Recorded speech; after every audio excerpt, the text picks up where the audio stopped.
Halo semuanya, kami dari kelompok 3 akan membahas tentang pelatihan mengenal jenis bibit. Mari kita simak video kami ini. Halo semuanya, salam sejahtera bagi kita semua. Perkenalkan, nama saya Daniel Simanjuntak, NIRM 0101200176, kelas TAN 2B, mahasiswa Politeknik Pembangunan Pertanian Medan. Saya dari kelompok 3 pendidikan orang dewasa. Saya berperan sebagai pemateri dan membahas tentang pembibitan vegetatif.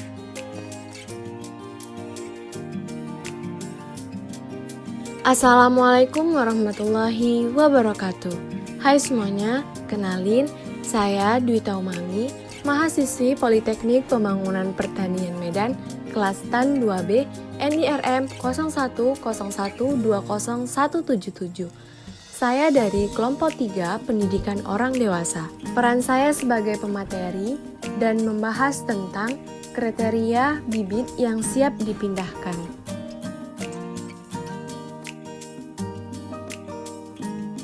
Assalamualaikum warahmatullahi wabarakatuh. Perkenalkan, nama saya Evi Devitania Rahab, NIRM 01012078, kelas TAN 2B, Politeknik Pembangunan Pertanian Medan. Di sini saya berperan menjelaskan perkembangbiakan bibit generatif.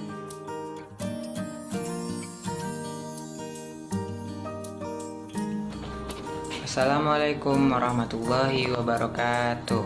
Perkenalkan, nama saya Pandi Lawang. Saya dari penyuluhan pertanian berkelanjutan di kelas TAN. Hai teman-teman, di sini saya berperan sebagai pemateri yang akan menjelaskan pengertian pembibitan tanaman dan juga akan menjelaskan pembibitan perkembangbiakan secara vegetatif. Berbicara tentang pengertian pembibitan tanaman, pembibitan tanaman adalah suatu proses penanaman bibit, mulai dari bentuk biji hingga menjadi tanaman bayi. Dengan munculnya tunas akar dan beberapa daun hingga menjadi kecambah yang dilakukan selama beberapa hari, sehingga akhirnya bisa ditanam kembali untuk menuju proses pertumbuhan dan perkembangan tanaman, yaitu tanaman buah, hingga menjadi tanaman dewasa dan menghasilkan produk kualitas dan kuantitas yang baik. Pembibitan juga dapat diartikan salah satu upaya untuk memperbanyak tanaman, baik secara generatif maupun secara vegetatif. Jenis perkembangbiakan pembibitan ada dua, yaitu secara generatif dan secara vegetatif. Maka dari itu, marilah kita mendengarkan perkembangan biakan secara generatif terlebih dahulu.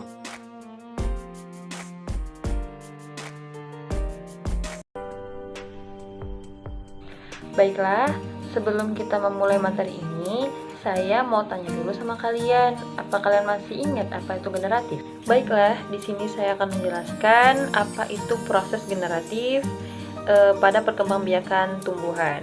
Oke, perkembangbiakan generatif pada tumbuhan yaitu perkembangbiakan secara seksual melalui perkawinan yang dilakukan oleh tumbuhan berbiji. Dinamakan dengan perkawinan pada tumbuhan karena terjadi pertemuan antara sel sperma dari benang sari dan sel telur dalam bakal buah. Baiklah, ciri-ciri dari perkembangbiakan generatif pada tumbuhan yaitu tumbuhan mempunyai bunga, mempunyai biji, mempunyai alat kelamin jantan dan alat kelamin betina. Berikut ini merupakan contoh tumbuhan yang berkembang biak secara generatif antara lain yaitu jagung, padi, gandum, mawar, bunga kembang sepatu, bunga matahari, bunga anggrek, dan lain sebagainya. Di dalam perkembangbiakan secara generatif ada dua fase. Yang pertama itu fase penyerbukan dan fase pembuahan. Fase penyerbukan adalah peristiwa melekatnya atau jatuhnya serbuk sari ke kepala putih. Setelah itu, pada serbuk sari tumbuh bulu serbuk sari yang menuju ruang bakal biji. Kemudian, sel kelamin jantan atau spermatozoid masuk ke ruang bakal biji melalui bulu serbuk sari. Di dalam ruang bakal biji terjadi pembuahan, yaitu peleburan sel kelamin atau spermatozoid dengan sel kelamin betina atau sel telur. Bakal buah pun akan dihasilkan, teman-teman. Nah, proses penyerbukan ini bisa terjadi melalui beberapa perantara, teman-teman. Di antaranya melalui bantuan air, angin, hewan, bahkan manusia. Yang penyerbukannya dibantu oleh angin, contohnya adalah jagung, padi, dan gandum.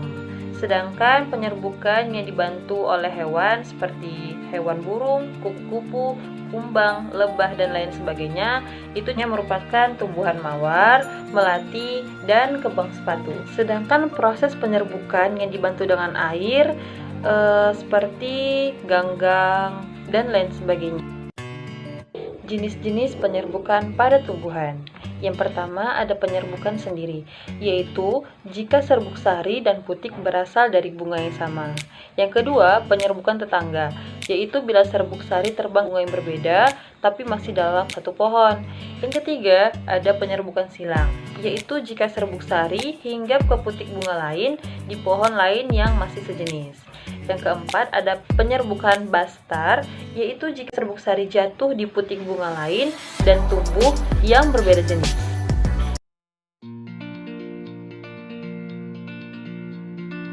Perkembangbiakan secara vegetatif adalah perkembangan tanpa melalui proses penyerbukan.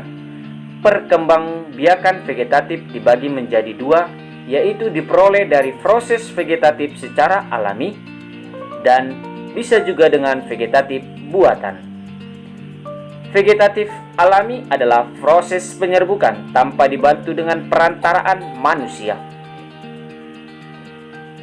Contoh perkembangbiakan secara alami yaitu dengan cara spora yang dialami oleh tumbuhan lumut dan paku. Dan kedua, tunas dialami oleh tumbuhan pisang, bambu, dan tebu. Yang ketiga, tunas adaptif dialami oleh tumbuhan cocor bebek, sukun, dan cemara. Yang keempat, umbi batang dialami oleh tumbuhan kentang dan ubi jalar. Yang kelima, umbi lapis dialami oleh tumbuhan bawang merah, bawang putih, dan bunga bakung. Yang keenam, akar tinggal dialami oleh tumbuhan jahe, kunyit, dan lengkuas. Dan terakhir, yang ketujuh, geragi atau stolon dialami oleh tumbuhan semangi, arbai, dan pegagang. Sedangkan perkembangbiakan buatan terjadi karena adanya bantuan dari manusia. Tujuan perkembangbiakan vegetatif buatan adalah untuk memperoleh tumbuhan bermutu tinggi, tumbuhan yang berbuah banyak dan tahan penyakit, dan akarnya kuat. Contoh perkembangbiakan vegetatif buatan adalah yang pertama, mencangkok. Tumbuhan yang dapat dicangkok adalah tumbuhan yang batangnya berkayu atau berkambium seperti pohon mangga, rambutan, dan jambu air.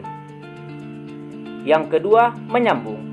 Bertujuan menyambungkan sifat tanaman baik dan tanaman unggul. Yang ketiga, okulasi atau menempel. Menempelkan batang yang memiliki tunas pada pohon lain yang sejenis seperti pohon singkong, belimbing, dan karet. Yang keempat, stek adalah memotong batang tanaman induk yang telah tua seperti pohon tebu, kunyit, dan bunga mawar.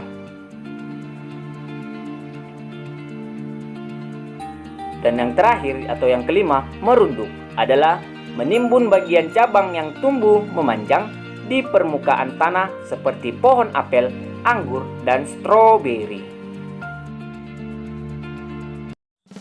Baik teman-teman, saya tadi sudah menjelaskan bagaimana proses perkembangbiakan pembibitan secara vegetatif. Setiap yang melakukan pembibitan, baik secara generatif maupun secara vegetatif, pasti memiliki yang namanya kelebihan dan kelemahan dari pembibitan tersebut.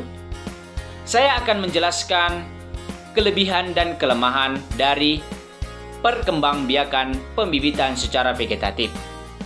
Kelebihan dan manfaat menggunakan bibit vegetatif: yang pertama, masa muda tanaman relatif pendek.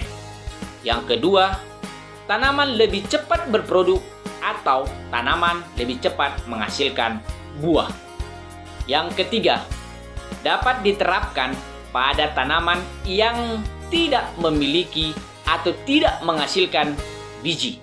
Yang keempat, sifat-sifat yang lebih baik pada induknya dapat diturunkan. Yang terakhir atau yang kelima, dapat tumbuh pada tanah yang memiliki lapisan tanah dangkal karena memiliki sistem perakaran yang dangkal. Itu adalah kelebihan dari menggunakan bibit vegetatif. Kelemahan dari perkembangbiakan penggunaan pembibitan secara vegetatif yaitu: yang pertama, pastinya sistem perakaran kurang kuat karena tidak memiliki akar tunggang. Yang kedua, mewarisi sifat jelek induknya dari samping sifat baik induknya. Yang ketiga, biaya pengadaan relatif atau biaya pengadaan bibit mahal. Yang keempat, waktu yang dibutuhkan relatif lama. Dan yang terakhir atau yang kelima, sulit memperoleh tanaman dan dalam jumlah yang besar yang berasal dari satu pohon induk. Nah, itulah teman-teman proses perkembangbiakan pembibitan secara vegetatif dan kelebihan dan kelemahan dari perkembangbiakan secara vegetatif.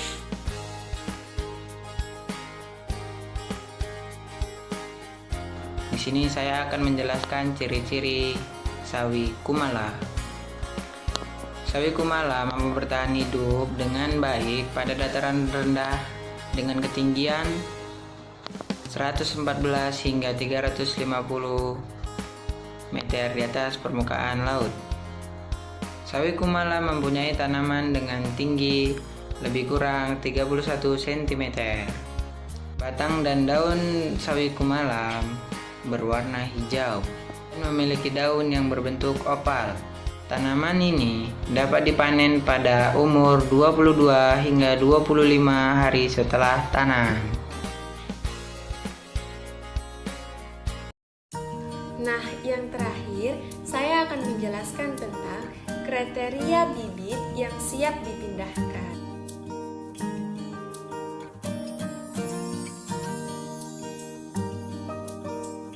Yang pertama, ketika benih yang disemai sudah menumbuhkan 2 daun pertama atau kotiledon dan 2 daun sejati yang memiliki tulang.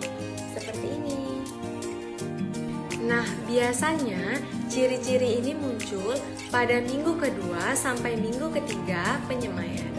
Kemudian, bibit sudah cukup umur untuk dipindahkan ke lapangan. Untuk yang kedua, bibit berasal dari tumbuhan yang segar, sehat, berdaun banyak, hijau, dan juga kokoh.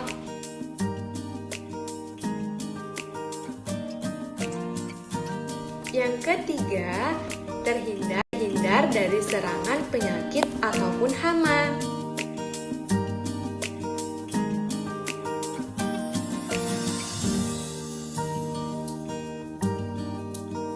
Yang keempat, memiliki bentuk, ukuran, dan warna yang sama.